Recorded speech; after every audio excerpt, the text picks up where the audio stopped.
검찰청 폐지를 골자로 한 검찰개혁안이 처리되자 특검에 파견된 검사들이 집단으로 반발하는 움직임을 보이고 있습니다.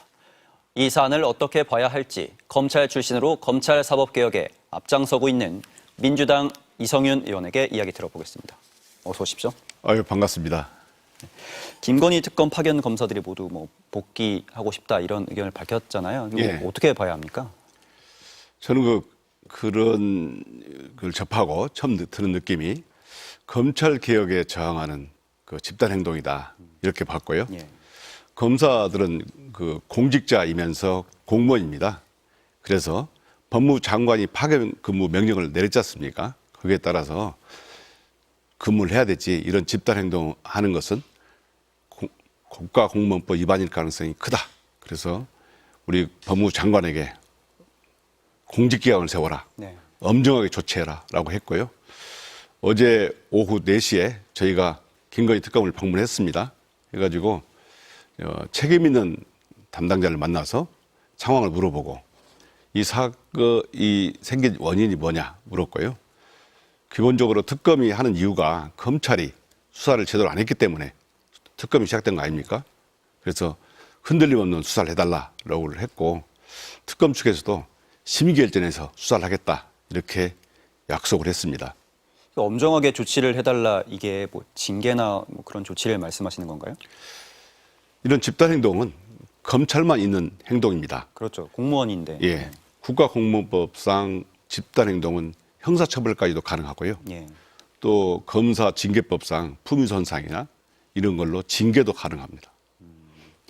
그런데 유독 3대 특검 중 김건희 특검에서만 이런 일이 벌어졌잖아요. 왜 그렇다고 생각하십니까? 아마 자기들 그 성명문 전체를 보면 수사와 기소를 분리하게 되는데 그럼 검찰청이 폐지되잖아요. 그러면서 혼란이 왔다라고 하는데 저는 김건희 특검에 파견된 검사가 제일 많고 그러면서 이런 혼란이 왔기 때문에 의견을 민유기 특검한테 냈다라고 표현을 듣고 그게 무슨 말이냐. 아직도 1년 넘게 수사를 할 수 있고 또 특검법에 의해서 일반 형사소송법이 아니고 특검법에 의해서 수사를 하는데 무슨 혼란이 있을 수 있겠냐라고 했는데요. 제가 보기에는 그렇습니다. 이 특검 파견 검사 40명이지만 이들을 배후에서 조종하는 검찰 개혁을 저지하는 배후 세력이 있는 것 같습니다. 이들에 대해서는 저희들이 계속 경고를 하고 주시해 보겠습니다.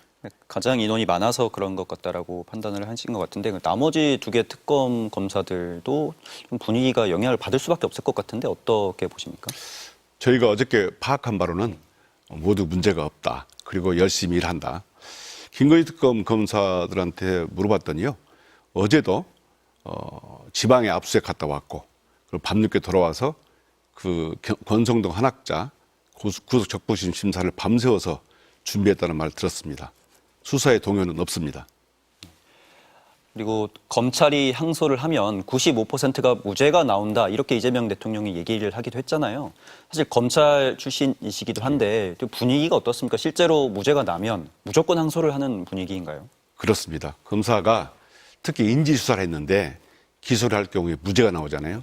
그럼 자기 벌점도 받고 또 언론에 보도되면 무능한 검사로 찍히기 때문에 벌점을 받습니까? 예. 이게 평가를 해가지고 이게 벌점 3점부터 0점까지, 1점까지 주는데요. 이게 인사에 영향을 줄 수 있기 때문에 항소를 무조건 합니다. 그럼 최종 결정에 의한 벌점인가? 1심이 아니고? 그거는 1심, 대법원까지 웬만하면 예. 항소를 주장합니다. 예. 상고를 주장해서 확정을 지연시키는 거죠. 그 사이에 자기는 인사이동으로 옮기고 또 변호사를 개업할 수도 있고 그렇기 때문에 무조건적인 항소가 남발하고 있죠. 근데 무죄가 나면 사실 잘못된 기소라는 점인데 사과나 반성하는 분위기나 그런 건 없나 보네요. 지금까지 검사가 무죄 났을 때 사과하는 거 보셨습니까? 저도 4년간 재판을 받았는데 1심 무죄, 택도 없는 기소다 이런 거였는데 그것도 기계적으로 항소를 했고 또 대법원까지 상고를 해가지고 무려 4년이 걸렸어요. 사과하는 검사 한 명도 없습니다.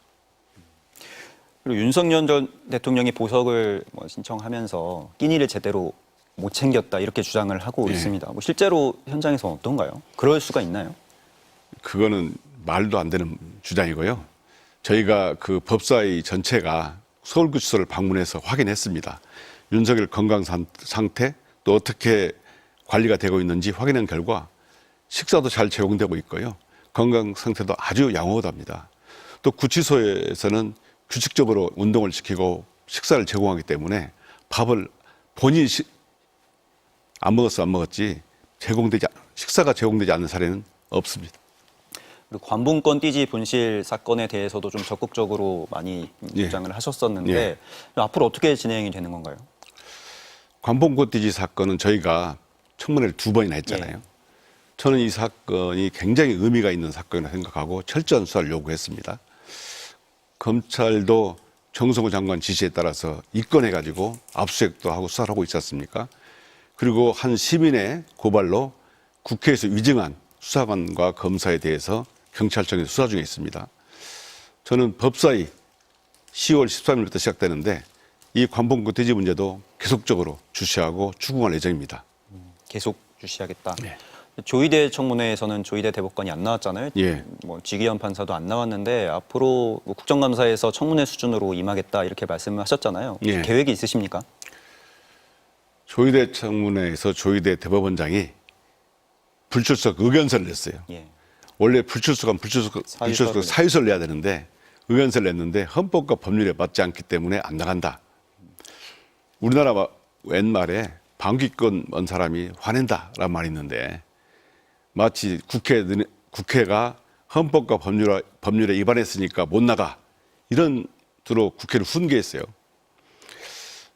이번 10월 13일부터 국정감사가 시작되는데요. 첫 번째 국정감사가 대법원입니다. 그래서 조희대 대법원장을 국회로 불러서 이런 부분에 대해서 철저하게 따지고 그렇게 부족하다고 생각되거든요. 그래서 수요일 날 10월 15일에는 직접 대법원에 가가지고 과연 5월 1일 날 무슨 일이 있었는지 또 6만 쪽 기록을 다 읽었는지 기록을 못 봤다면 로그 데이터를 봤다는데 그 로그 데이터를 좀 공개해라. 그다음에 우리 대법관 증언한다고 하니까 1조 4천억 원이 필요하다고 했잖아요. 그게 과연 필요한지 확인하러 갈 예정입니다. 뭐 서초동 땅값이 대부분이었던 것 같은데 뭐 세종이나 뭐 다른 지역으로 가면 사실 좀 많이 줄어들죠. 전주로 오면 쌉니다. 근데 국정감사에는 안 나올 수도 있지 않나요? 국정감사는 안 나올 수가 없습니다. 나와야 됩니다. 안 나오면 동행명령장도 발부할 수가 있습니다. 그리고 추석 이후에 사법개혁안을 좀 구체적으로 발표를 하기로 했잖아요. 좀 대략적인 내용이라도 미리 말씀해 주실 게 있나요? 아직 그 국가정보관리원인가요? 그 화제로 발표는 안 하고 있는데요. 크게 보면 5가지 정도 됩니다. 하나는 대법관 중원 문제, 그다음에 대법관의 다양화, 그다음에 법관 평가제도 개선, 그다음에 압수수색 개선, 그리고 판결문 공개제. 이게 5가지 정도 되는데요. 추석 이후에 우리 민주당에서 특위를 거쳐서 발표할 예정이 있습니다. 알겠습니다. 오늘 말씀 여기까지 듣겠습니다. 고맙습니다. 감사합니다.